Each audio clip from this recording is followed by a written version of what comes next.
اعوذ باللہ من الشیطان الرجیم بسم اللہ الرحمن الرحیم وَإِذْ أَخَذْنَا مِيثَاقَ بَنِي إِسْرَائِيلَ لَا تَعْبُدُونَ إِلَّا اللَّهَ وَبِالْوَالِدَيْنِ إِحْسَانًا وَذِي الْقُرْبَى وَالْيَتَامَى وَالْمَسَاكِينِ وَقُولُوا لِلنَّاسِ حُسْنًا وَأَقِيمُوا الصَّلَاةَ وَآتُوا الزَّكَاةَ ثُمَّ تَوَلَّيْتُمْ إِلَّا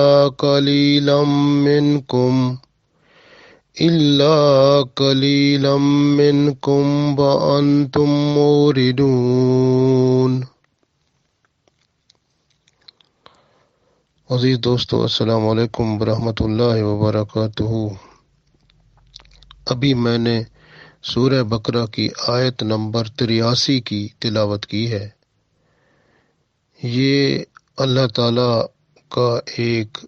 میثاق یا وعدہ تھا جو یہودیوں کے ساتھ ہوا تھا۔ تو اللہ تعالیٰ فرماتے ہیں ان کو کہ آپ نے جو میرے ساتھ وعدہ کیا کہ تم اللہ کے سوا کسی کی پوجا، کسی کی عبادت نہیں کرو گے، ماں باپ کے ساتھ احسان کرو گے، رشتہ داروں کے ساتھ، یتیموں کے ساتھ، مسکینوں کے ساتھ، اور لوگوں سے حسن اخلاقی سے پیش آؤ گے، اور نماز پڑھو گے، زکوٰۃ دو گے، لیکن تم تو پھر گئے اپنے وعدے سے۔ یہ جو میثاق میرے ساتھ معاہدہ کیا تھا، تم اس سے بھی پھر گئے، لیکن بہت قلیل تھوڑے لوگ جو تھے آپ میں سے وہ اس پر قائم رہے۔ تو اللہ فرماتا ہے تم تو پھر جانے والے ہو، بات کر کے، وعدہ کر کے مکر جانے والے ہو۔ تو لیکن یہ سارا ہمارے لیے بھی حکم ہے، یہ سب جو ان کے ساتھ بات ہے وہی ہمارے ساتھ ہے۔ یہ پیغام سارے کا سارا ہمیں بھی حکم ہے کہ ہم بھی اسی طرح ہی عمل کریں جو کہ اس آیت میں حکم ملتا ہے۔ اللہ تعالیٰ کا ارشاد پڑھتے ہیں۔ اللہ تعالیٰ فرماتا ہے وَإِذْ اور اِذ جب، اخذنا ہم نے لیا، وَإِذْ اخذنا اور جب ہم نے لیا، میثاق کا مطلب ہے وعدہ، قول یا معاہدہ،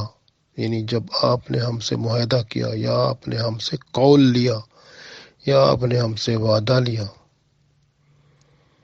اللہ تعالیٰ فرماتا ہے وَإِذْ أَخَذْنَا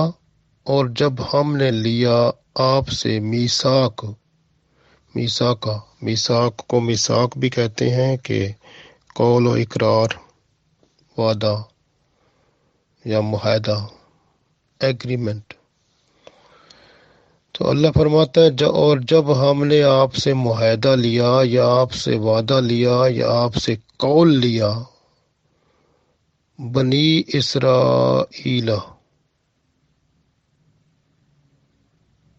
اسرائیل سے، اللہ فرماتا ہے جب ہم نے قول لیا، وعدہ لیا بنی اسرائیل سے، لا تعبدون، لا مین نہیں، تعبدون عبادت کرنا، کہ تم عبادت نہیں کرو گے، الا اللہ مگر اللہ کی عبادت کرو گے، یعنی اللہ کے سوا کسی اور کی عبادت نہیں کرو گے۔ یہ وعدے کی پہلی شرط تھی۔ دوسری شرط وَبِالْوَالِدَيْنِ، اور بالوالدین، اور والدین کے ساتھ احسان کرنا ہے، یعنی دوسری شرط تھی کہ والدین کے ساتھ آپ لوگوں نے احسان کرنا ہے۔ وَذِي الْقُرْبَى اور جو قربہ کہتے ہیں رشتہ دار جو ہوتے ہیں ان کو، اور رشتہ دار جو آپ کے ہیں، قرابت دار جو ہیں، رشتہ دار جو ہیں،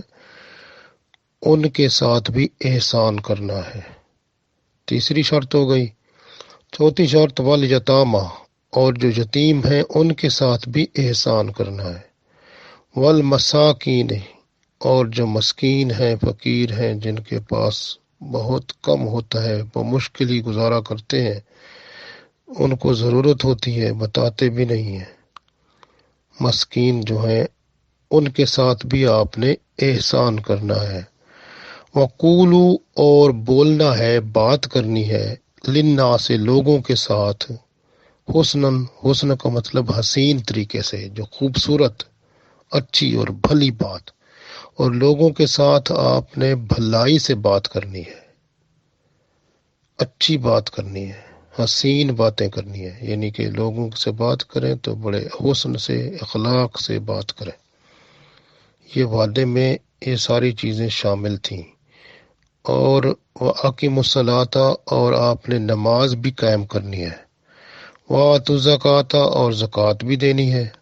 ثم تولیتم، اللہ فرماتا ہے یہ سب وعدے آپ کے ساتھ ہو گئے، ثم، پھر تم نے کیا کیا، ثم، پھر، تولیتم، پھر گئے تم، الا، مگر، قلیلاً، بہت تھوڑے، منکم، اس پر قائم رہے، تم میں سے بہت تھوڑے اس پر قائم رہے، باقی سارے کے سارے تم پھر گئے اپنے وعدے سے۔ وَأَنْتُمْ مُورِدُونَ، وَأَنْتُمْ، اور تم تو موردون، پھر جانے والے ہو، منہ پھیرنے والے ہو، یعنی جو اللہ کے ساتھ تم نے معاہدہ کیا اس معاہدے سے تم لوگ پھر گئے، اور تم تو ہو ہی پھر جانے والے۔ غور کریں، اللہ تعالیٰ نے یہ فرما دیا ان لوگوں کو جو بنی اسرائیل کے تھے، اور یہی حکم ہمارے لیے بھی ہے، ہمارے لیے بھی یہی حکم ہے کہ ہم نے کیا کرنا ہے، پہلا کام جو ہے ہمارے اوپر بھی ہے، جو کہ اللہ کے سوا، دیکھیں، لا تعبدون الا اللہ، لا تعبدون، عبادت نہیں کرنی، الا اللہ، مگر صرف اللہ کی کرنی ہے عبادت، یعنی اللہ کے سوا کسی کی عبادت نہیں کرنی۔ بنی اسرائیل والے تھے نا، تو وہ بیچ میں جب موسیٰ علیہ السلام اللہ تعالیٰ کے پاس وہ تورات لینے کے لیے 40 دن کے لیے گئے تھے، 40 راتیں 40 دن کے لیے، تو پیچھے انہوں نے، وہ سامری نے بچڑا بنا لیا تھا، وہ جو سونے کا، تو اس کی پوجا پاٹ میں یہ لگ گئے تھے، تو اس لیے وہ اللہ کو بھول گئے تھے۔ لا تعبدون الا اللہ، اللہ نے فرمایا تھا کہ آپ نے لا تعبدون، عبادت نہیں کرنی، الا اللہ، مگر اللہ کی عبادت کرنی ہے۔ تو یہ اللہ نے ان کو یاد کرایا کہ پہلے بھی تم ایسے کر چکے ہو، اب تمہارے لیے جو حکم آیا ہے وہ یہ ہے کہ اللہ کے سوا تم نے کسی کی عبادت نہیں کرنی۔ اب امت محمد صلی اللہ علیہ وسلم کے لیے بھی یہی حکم ہے کہ اللہ کے سوا کسی چیز کی عبادت نہیں کرنی۔ پوری کی پوری کائنات کے اندر جتنی بھی مخلوق ہے، سب کے لیے یہ بات ہے کہ اللہ کے سوا کسی کی عبادت نہیں کرنی۔ اللہ جو مالک ہے، مختار ہے، سب کچھ اسی کے حکم کے مطابق چلتا ہے، وہی عبادت کے لائق ہے۔ پھر اللہ نے اپنی عبادت کے بعد، یعنی حقوق اللہ یہی ہیں کہ اللہ کی عبادت کرو، اور رسول اللہ صلی اللہ علیہ وسلم یہی فرماتے ہیں کہ اللہ کی عبادت کرو، اللہ کے ساتھ کسی کو شریک نہ کرو، تو اس کے بدلے میں اللہ تعالیٰ آپ کو جنت میں داخلہ عطا فرمائے گا۔ اب دوسری بات جو اس کے بعد اللہ نے عبادت کے بعد فرمائی، وہ تھا والدین کے ساتھ سلوک، وبالوالدین احسانا، اور والدین کے ساتھ احسان کرو، یعنی کہ والدین کے ساتھ حسن اخلاق رکھو، ان کا کہا مانو، ان کے ساتھ ادب سے پیش آؤ، اور ماں باپ کی خدمت میں دریغ نہ کرو، ان کی ضرورت میں ان کے پاس رہو، اگر والدین کی خدمت میں نوافل چھوڑنے پڑیں تو چھوڑ دو، تہہ دل سے ان سے محبت رکھو، ان سے نفرت نہ کرو، ان کی شان و عزت اور احترام کے لیے دوران گفتگو جو ان سے گفتگو کرو تو چن چن کے الفاظ ایسے استعمال کرو جن میں ادب اور کرینہ اور سکون نظر آئے، اور کسی بات سے وہ ناراضگی کا اظہار نہ کریں بلکہ آپ سے وہ خوشی کا اظہار کریں، اور ادب اتنا ہو کہ ان کا دل جیت لیں۔ اگر کسی کے والدین مر جائیں تو ان کے بعد ان کی جو وصیتیں کی ہوئی ہیں ان کو جاری کرو، ان کے لیے فاتحہ پڑھو، صدقات دو، تلاوت کلام پاک پڑھ کے ان کو ثواب پہنچاؤ، ان کی مغفرت کی دعا کرو۔ تو باپ جو ہوتا ہے وہ جنت کا درمیانی دروازہ ہوتا ہے، الوالد اوسط الباب الجنہ، باپ جنت کا دروازہ ہے، تو درمیانی جو سینٹرل ڈور ہے وہ باپ جنت کا دروازہ ہے، اور ماں کے قدموں تلے جنت ہے۔ گویا اب دونوں کو راضی کرنا پڑے گا، اگر باپ کو راضی نہیں کریں گے تو جنت کا دروازہ ہی نہیں کھلے گا، اور اگر جنت پھر کیسے ملے گی؟ تو جنت کو ملنا ہے، یعنی اگر ماں کے قدموں تلے جنت ہے تو باپ تو دروازہ ہے اس کا، تو باپ کو راضی کرنا جنت کا دروازہ کھولنا ہے، اور ماں کو راضی رکھنا تو جنت کا حصول ہے۔ اور اللہ والے لوگ، نیک لوگ یہ کہتے ہیں کہ باپ جو ہوتا ہے وہ 40 ولیوں کے برابر ہوتا ہے، اور ماں جو ہے وہ 80 ولیوں کے برابر ہوتی ہے۔ تو بندہ خام خواہ باہر پھرتا رہتا ہے تو وہ اپنے ماں باپ کی ہی خدمت کر لے تو وہ اللہ کا ولی بن جاتا ہے۔ اگر ماں باپ پرہیزگار ہیں، نیک ہیں، ان کی خدمت ہی کرنے سے وہ اللہ تعالیٰ ان کے لیے مقام ولایت عطا فرما دیتا ہے۔ جس طرح حضرت باجزید بستامی رحمۃ اللہ علیہ، وہ صرف ماں کی خدمت میں دیکھے نا، اللہ نے ان کو اپنا دوست بنا لیا۔ تو خدمات والدین کی جو ہے وہ قربت الہی لاتی ہے، یعنی اللہ کے قریب کر دیتی ہے، اللہ ان کو اپنا دوست بنا لیتا ہے۔ باپ کی رضا میں اللہ کی رضا ہے، یعنی اگر باپ راضی ہو گیا تو سمجھو اللہ راضی ہو گیا، ماں راضی ہو گئی تو سمجھو جنت مل گئی۔ عبداللہ بن زبیر رضی اللہ تعالی عنہ کا بیٹا رو رہا تھا جب وہ دنیا سے رخصت ہو گئے، تو وہ ان سے پوچھا گیا آپ کیوں رو رہے ہو؟ تو انہوں نے کہا آج میرا جنت کا دروازہ چلا گیا ہے۔ تو اس طرح سے وہ پریشان ہو رہے تھے، رو رہے تھے۔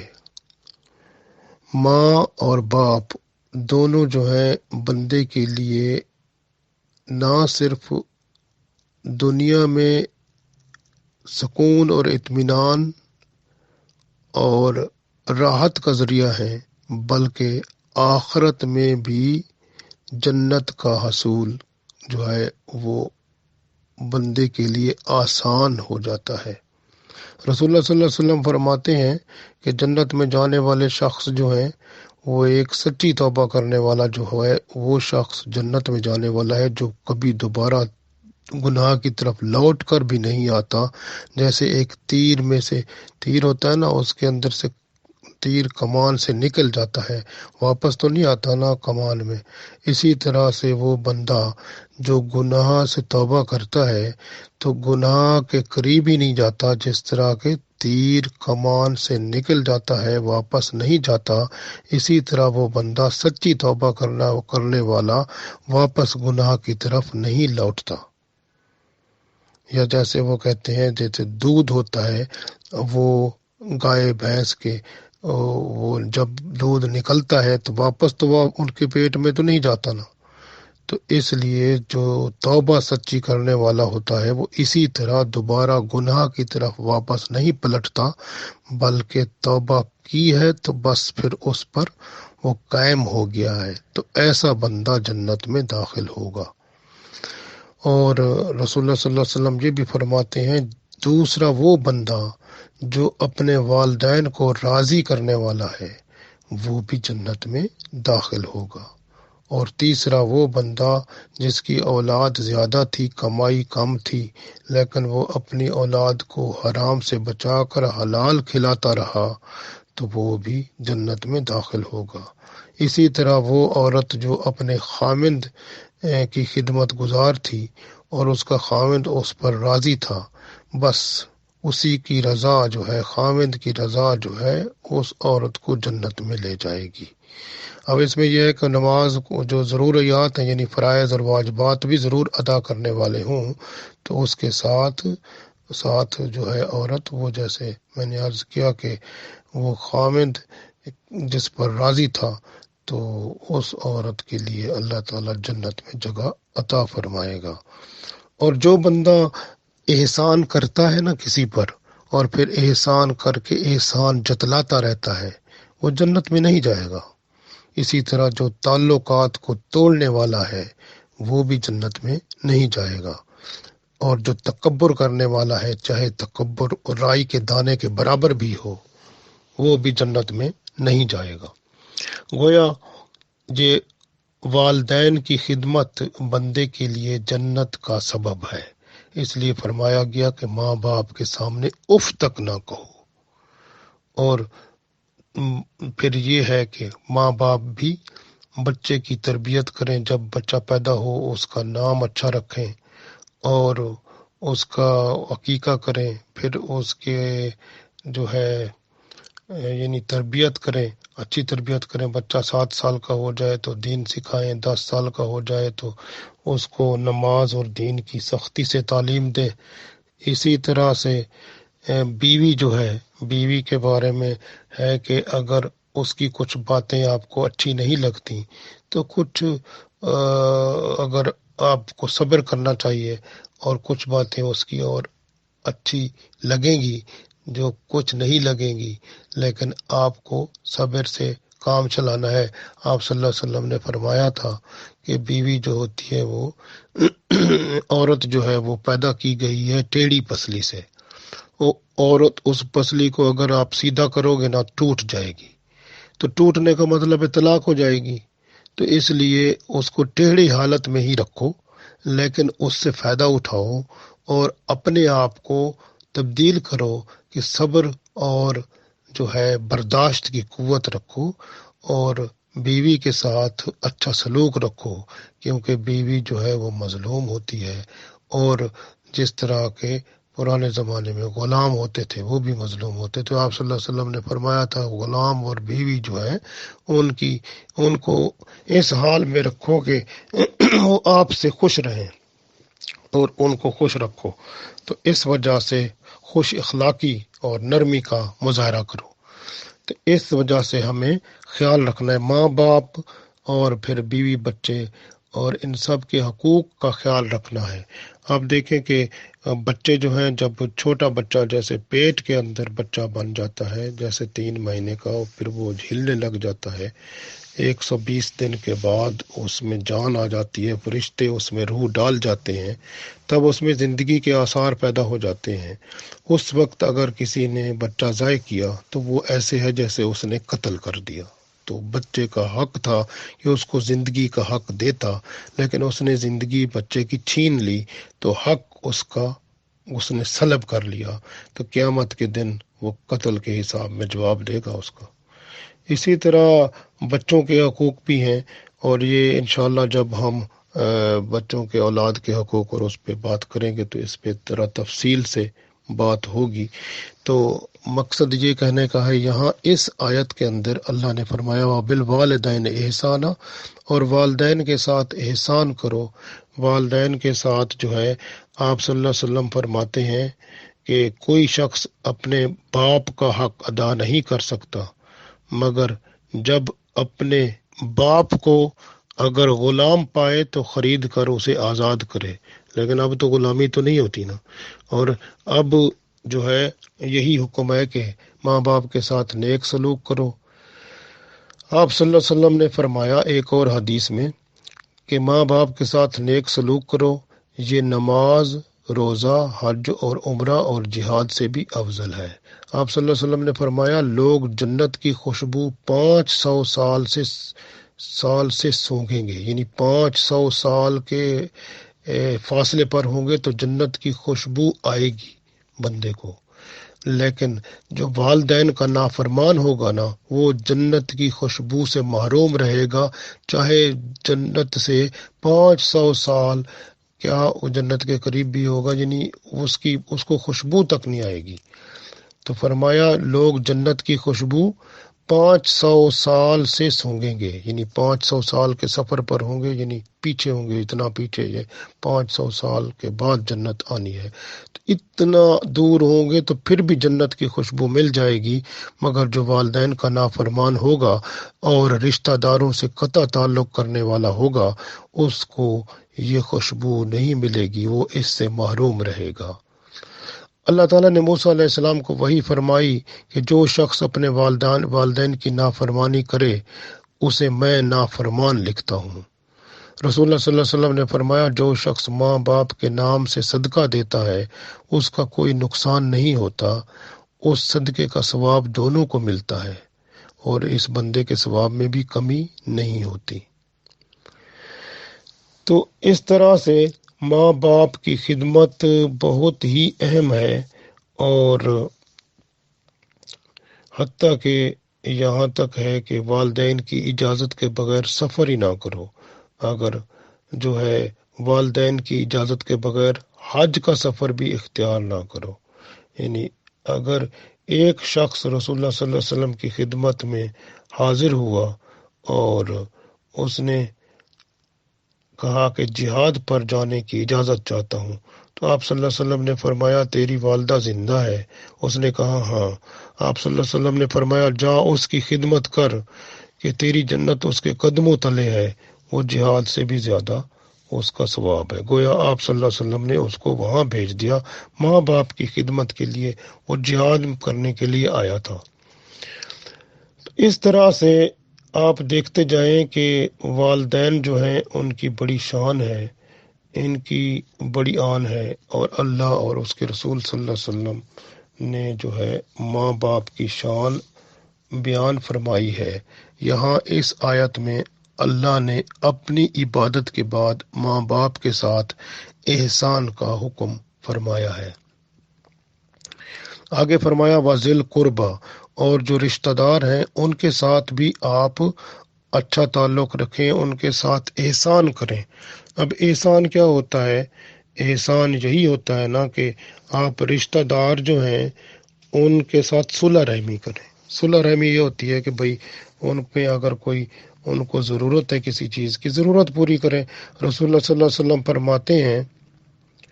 کہ جو شخص عمر دراز کا خواہش مند ہو کہ اس کی عمر بڑھ جائے اور اس کا رزق بھی بڑھ جائے، تو اسے چاہیے کہ اپنے رشتہ داروں کے ساتھ نیک سلوک کرے، صلح رحمی کرے۔ آپ صلی اللہ علیہ وسلم نے فرمایا صلح رحمی سے زیادہ کسی عبادت کا ثواب نہیں۔ بعض لوگ فسق و فجور میں مبتلا رہتے ہیں، جب صلح رحمی کرتے ہیں تو ان کے مال اور ان کی اولاد میں اللہ تعالیٰ برکت کر دیتا ہے، برکت سے اضافہ ہو جاتا ہے۔ آپ صلی اللہ علیہ وسلم نے فرمایا کوئی صدقہ اس سے بہتر نہیں ہے کہ ان قرابت داروں رشتہ داروں سے جو تیرے ساتھ جھگڑتے ہوں ان سے نیک سلوک کرتے ہوئے ان کو نہ دیا جائے۔ مطلب یہ ہے کہ آپ صلی اللہ علیہ وسلم نے یہ فرمایا کہ صدقہ بہترین وہ ہے جو ان رشتہ داروں کو دیا جائے کہ جو تم سے جھگڑتے ہیں۔ تو جھگڑنے والے کو تو لوگ کچھ نہیں دیتے نا، لیکن حکم یہ ہے صدقہ بہتر ثواب زیادہ اس کو ملتا ہے جو جھگڑنے والے رشتہ داروں کو دے۔ رسول اللہ صلی اللہ علیہ وسلم نے فرمایا کہ سب سے افضل یہ ہے کہ جو تجھ سے قطع تعلق رکھتا ہے تو اس سے تعلق کو منقطع نہ کر بلکہ اس کے ساتھ تعلق کو جوڑ، اور جو تجھے محروم کرتا ہے اسے تو عطا کر، اور جو تجھ پر ظلم کرتا ہے اس کو تو معاف کر دے۔ اب دیکھیں نا رشتہ داروں کے بارے میں اللہ کے رسول صلی اللہ علیہ وسلم نے کتنی مہربانی سے کتنی باتیں فرمائی ہیں۔ پھر آپ دیکھیں یتیم جو ہے والیتامہ، اور یتیم کے بارے میں تو رسول اللہ صلی اللہ علیہ وسلم نے اتنا فرمایا کہ جو ہے یتیم کی جو کفالت کرنے والا ہے، اور جنت کے اللہ کے رسول صلی اللہ علیہ وسلم فرماتے ہیں کہ وہ اور میں اس طرح ہیں جس طرح یہ دو انگلیاں ہیں، یعنی مطلب یہ ہے کہ قیامت والے دن جنت میں وہ میرے ساتھ ایسے ہوگا جیسے یہ دو انگلیاں ہیں ایک دوسرے کے ساتھ جڑی ہوئی، تو جنت میں میرے ساتھ ایسے وہ ہوگا جو یتیم کی کفالت کرنے والا ہے۔ اور جو یتیم کی کفالت کرنے والا، جس گھر میں یتیم کی خدمت ہوتی ہے، یتیم پروان چڑھ رہا ہوتا ہے یا چڑھ رہی ہوتی ہے، تو اللہ تعالیٰ اس گھر میں برکتیں نازل فرماتا ہے، رحمتیں نازل فرماتا ہے، اس گھر کی شان و شوکت بہت بلند ہے۔ یتیم جو ہوتا ہے وہ ہوتا ہے کہ جب کسی کا والد فوت ہو جائے اس کو یتیم کہتے ہیں۔ یتیم وہی ہوتا ہے جس کا والد فوت ہو جائے۔ اور یہ بھی ہے کہ اگر ایک بندہ بالغ ہو گیا ہے اور جوان بالغ ہے، اب اس کو یتیم نہیں کہیں گے، کیونکہ یتیم جو ہوتا ہے وہ جب بالغ نہ ہو، نابالغ بچہ ہوتا ہے یا بچی ہوتی ہے اور اس کا باپ فوت ہو جائے تو اس کو یتیم کہتے ہیں۔ جو بالغ ہوتے ہیں ان کا والد فوت ہو جائے تو اس کو یتیم نہیں کہتے، کیونکہ وہ تو اب کمانے کے قابل ہو گئے اور وہ بالغ ہو گئے، وہ اللہ تعالیٰ کا کرم ہو گیا ان پر، تو اس کو یتیم نہیں کہتے۔ یتیم کہا ہی ان کو جاتا ہے جو اپنے آپ کو آگے اپنی خوراک، کھانا پینا، کسی چیز کی وہ اپنی خدمت نہیں کر سکتے بلکہ وہ محتاج ہوتے ہیں۔ تو اس لیے فرمایا گیا کہ جو یتیم ہوتے ہیں ان کی کفالت کرنے والا جو گھر ہوتا ہے وہ اللہ کو محبوب ہوتا ہے، اور اسی طرح سے یتیم کی کفالت کرنے والے کو رسول اللہ صلی اللہ علیہ وسلم نے اپنے ساتھ جوڑا ہے، اور جنت میں بھی وہ رسول اللہ صلی اللہ علیہ وسلم کے ساتھ ہی ہوگا۔ اس لیے یتیم کی کفالت کرنا، اس کی خدمت کرنا، اور یتیم کا مال کھانے والا جو ہوتا ہے وہ ایسے ہوتا ہے جیسے اپنے پیٹ میں آگ بھر رہا ہے، اس طرح کی حالت ہوتی ہے۔ آگے اللہ فرماتا ہے والمساکین، مسکین کون ہوتا ہے؟ مسکین وہ ہوتا ہے جس کا صبح کا ہوتا ہے شام کا نہیں ہوتا، لیکن وہ کسی کو سوال نہیں کرتا، اور اسی طرح اس کی حالت یہ ہوتی ہے کہ وہ سفید پوش بھی ہوتا ہے لیکن پھر بھی سوال کسی کے آگے ہاتھ نہیں جھکاتا، ہاتھ نہیں پھیلاتا۔ تو مسکین جو ہوتے ہیں وہ اللہ والے نیک لوگ ہوتے ہیں، ان کی شان بھی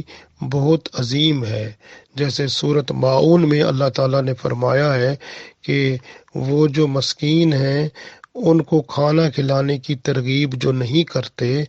وہ لوگ ہیں جو آخرت پر ایمان بھی نہیں رکھتے۔ تو اس کا مطلب ہے جو مسکین ہیں ان کو کھانا کھلانے کی ترغیب دیں، بلکہ خود بھی کھلائیں اور دوسروں کو بھی کہیں۔ اصل بات جو اسلام کے اندر ہے وہ یہی ہے کہ بیسک نیڈ جو ہیں، جو بنیادی ضروریات ہیں، وہ بندہ دوسرے کی ضرور پوری کرے۔ اگر کسی بھائی کی، کسی بہن کی، کسی خاندان کی بنیادی ضروریات جو ہیں جیسے روٹی، کپڑا، مکان، یہ جو ہے رہنے کی جگہ، روٹی، کپڑا، یہ چیزیں جو ہے نا اہم ہیں، یعنی بنیادی ضروریات جو ہیں اگر کسی کی پوری نہیں ہو رہی اور جو بندہ اس کی پوری کرتا ہے تو اللہ کے ہاں وہ یعنی اس کی ضروریات اللہ خود پوری کرنا شروع کر دیتا ہے، کیونکہ وہ اس کی پوری کرنے کا اللہ اور اس کے رسول صلی اللہ علیہ وسلم نے حکم فرمایا ہے کہ آپ جو ہے یعنی اللہ نے فرمایا احسان جو ہے والمساکین، اور مسکین کے ساتھ احسان کرو۔ احسان کا مطلب ہے اس کی ضروریات بھی پوری کرو، اس کی خدمت کرو، اللہ نے حکم دیا ہے نا۔ تو جو بندہ اللہ کا حکم مان کے مسکین کی ضروریات کو پورا کرتا ہے تو اللہ اس کی ضروریات پوری کرنے میں لگ جاتا ہے۔ اس لیے مسکین کی خدمت کرنا اس کا یہ بھی ہمارے اوپر لازم ہے۔ پھر آگے فرماتے ہیں اللہ تعالیٰ وَقُولُوا لِلنَّاسِ حُسْنًا، وقولو کا مطلب ہوتا ہے کہو یا بات کرو، للناس سے لوگوں کے ساتھ جو بات کرو، حسنہ کا مطلب ہے حسین کر کے بات کرو، حسین کا مطلب بھلائی والی، حسن کہتے ہیں بھلائی، بھلائی کی بات کرو، اچھائی کی بات کرو، نیکی کی بات کرو، بات کرنے میں نرمی اختیار کرو، سختی سے نہ بات کرو، اور یہ مناسب وقت پر بات کرو۔ بعض اوقات کسی کے ساتھ بات کرنی ہوتی ہے نا، تو یہ نہیں ہے کہ آپ اس کو اس وقت بات کرو جب وہ مصروف ہے، یہ بھی ادب کے خلاف ہے، جبکہ اس کے پاس وقت مناسب ہے، فارغ ہے، بات کرنی ہے، پھر اس کے ساتھ بات کرو، اور موقع کو دیکھ کے۔ یہ نہیں ہے کہ بے موقع کسی سے بات کرنا بھی فضول ہے، اور یہ بھی اجازت نہیں ہے، وہ حسن اخلاق میں نہیں آئے گا۔ اسی طرح خیر خواہی کی بات کرو، دل آزاری کی بات نہ کرو کسی سے، اور نہ کسی کی دل شکنی کرو، تو اس طرح سے بات کرو کہ دوسرا بندہ خوش ہو جائے۔ اور یہ بھی فرمایا گیا کہ مسکرا کر بات کرو، کیونکہ مسکرا کر بات کرنا صدقہ ہے، اور خوش اخلاقی سے بات کرنا بھی صدقہ ہے۔ تو حسن اخلاق بہت عمدہ ہے، اور عمدہ کلام اچھے لہجے میں کرنا یہ بھی صدقہ ہے۔ تو اس لیے خوش اخلاقی جو ہے وہ بہت بڑا بندے کا ہتھیار ہے، جس سے دوسروں کا بندہ دل بھی جیت لیتا ہے۔ تو اس لیے فرمایا وقول للناس حسنا، کہ لوگوں کے ساتھ حسن اخلاق سے پیش آؤ، اچھے اخلاق سے پیش آؤ، اچھی بھلائی کی بات کرو، خوبصورت بات کرو، بات کو حسین کر کے، نرم کر کے، اچھے لہجے میں کرو، تاکہ دوسرا بندے کا دل جیت لو۔ اس طرح کا حکم آتا ہے۔ اور پھر آگے اللہ فرماتا ہے وَأَقِیمُوا الصَّلَاةَ، اور نماز کو قائم کرو۔ اب نماز جو ہے نا 5 وقت کی ہم سب پر فرض ہے، اسی طرح بنی اسرائیل پر بھی فرض تھی۔ تو حکم کیا آتا ہے ہمیں کہ نماز کو بھی قائم رکھنا ہے۔ جب نماز کا وقت آ جاتا ہے تو فوراً نماز کی طرف بندہ چل پڑے، نماز کو پڑھے، اس کے بعد پھر اپنے کام جو ہیں وہ ان کی طرف رجوع کرے، کیونکہ نماز اللہ کا بلاوا ہوتا ہے۔ جو اذان ہوتی ہے وہ اللہ کی آواز ہوتی ہے کہ آؤ میرے بندے، میں آپ کو بلا رہا ہوں۔ تو بندے کو اس وقت لبیک کہہ کے نماز کو پریفر کرنا چاہیے، نماز کو پہلے ہی پڑھ لینا چاہیے، پھر اپنے کاموں کی طرف دوڑ کر آنا چاہیے۔ تو اس وجہ سے نماز جو ہے وہ ہمیشہ اس کو اولیت دینی چاہیے۔ اور اس کے بعد فرماتے ہیں وَآتُوا الزَّکَاةَ، اور زکوٰۃ بھی دیتے رہو۔ اب زکوٰۃ جو ہے یہ جیسے یعنی ضرورت سے زیادہ مال جو ہوتا ہے بندے کا، یا بندے کے استعمال سے زیادہ، یعنی جو استعمال میں ہو اس سے زیادہ جو مال ہو، چیز کوئی بھی ہو، وہ اس کو پھر 1 سال بھی گزر جائے تو اس پر 2.5% کے حساب سے زکوٰۃ دینی ضروری ہوتی ہے۔ اور سونا چاندی جو ہے وہ سونے کا 7 تولے سے زیادہ ہو تو پھر اس پر بھی زکوٰۃ دینی پڑتی ہے۔ اور اسی طرح سے چاندی کا ہوتا ہے 52 تولے، 52 تولے کے اوپر ہو تو پھر اس پر بھی زکوٰۃ دینی پڑتی ہے، یا 52 تولے ہو یا سونا 7 تولے ہو تو پھر زکوٰۃ، اگر اس سے کم ہوگا تو پھر زکوٰۃ نہیں دینی ہوگی۔ یہ بھی اگر پورے سال کے اندر 1 دفعہ زکوٰۃ یہ دینی ہوتی ہے۔ اسی طرح سے زکوٰۃ جو ہے ہجرت کے دوسرے سال فرض ہوئی تھی، اور شریعت کے اندر یہ آتا ہے جو بندہ زکوٰۃ دینے میں دیر کرتا ہے، یعنی تاخیر سے زکوٰۃ دیتا ہے، شریعت کے اندر یہ ہے کہ اس کی گواہی تک قبول نہ کرو، اتنا تک بات ہے۔ اور یہ بھی ہے کہ زکوٰۃ جو ہے وہ نفس کو کنجوسی اور لالچی ہونے سے بچاتی ہے، اور جو مال ہوتا ہے نا بندے کا اس کو پاک صاف بھی کرتی ہے، اور دوسری بات ہے اس کو چوری اور ڈاکے اور ہر قسم کے نقصان سے بھی اس کو بچاتی ہے۔ تو اللہ تعالیٰ کی طرف سے رحمت ہی ہوتی ہے نا۔ تو زکوٰۃ سے مال پاک ہو جاتا ہے، اور پھر اس کو جب آپ استعمال کریں گے تو وہ رزق روح کا بھی بنے گا اور جسم کا بھی بنے گا۔ اس رزق سے جس میں سے زکوٰۃ ادا کی جاتی ہے، وہ رزق جب بندے کے جسم میں جاتا ہے تو وہ اللہ کی یاد لاتا ہے، اللہ کے ساتھ تعلق بناتا ہے، کیونکہ اس میں اللہ کا حکم ادا ہو چکا ہوتا ہے زکوٰۃ کی صورت میں۔ تو اس لیے زکوٰۃ بھی بہت اہم ہے۔ اس کو ہمیشہ جو بندہ زکوٰۃ اگر ہو اس کی بنتی ہے دیتا ہی نہیں ہے، تو قیامت کے دن تو اس کے لیے تو توق بنیں گے وہ دوزخ کے، اس کے اوپر پھر وہ عذاب میں پڑے گا بندہ۔ تو اس لیے ابھی ہی بندہ ٹائم پہ زکوٰۃ دے دے اور انشاءاللہ تعالیٰ پھر اللہ کا نیک بندہ بن جائے۔ اسی طرح آگے فرماتے ہیں ثم تولیتم، اللہ فرماتا ہے کہ یہ کیسے لوگ تھے، ثم تولیتم، پھر یہ پھر گئے۔ یہ جو ہیں یہ ان کے بارے میں بات آ رہی ہے جو تھے یہ جو بنی اسرائیل کے لوگ تھے، وہ یہ سارے وعدے کر کے پھر گئے تھے۔ کیا وعدے کیے تھے؟ کہ پہلی بات تھی لا تعبدون الا اللہ، کہ ہم اللہ کے سوا کسی کی عبادت نہیں کریں گے، وبالوالدین احسانا، اور ماں باپ کے ساتھ بھلائی کریں گے، وذی القربیٰ، اور ہم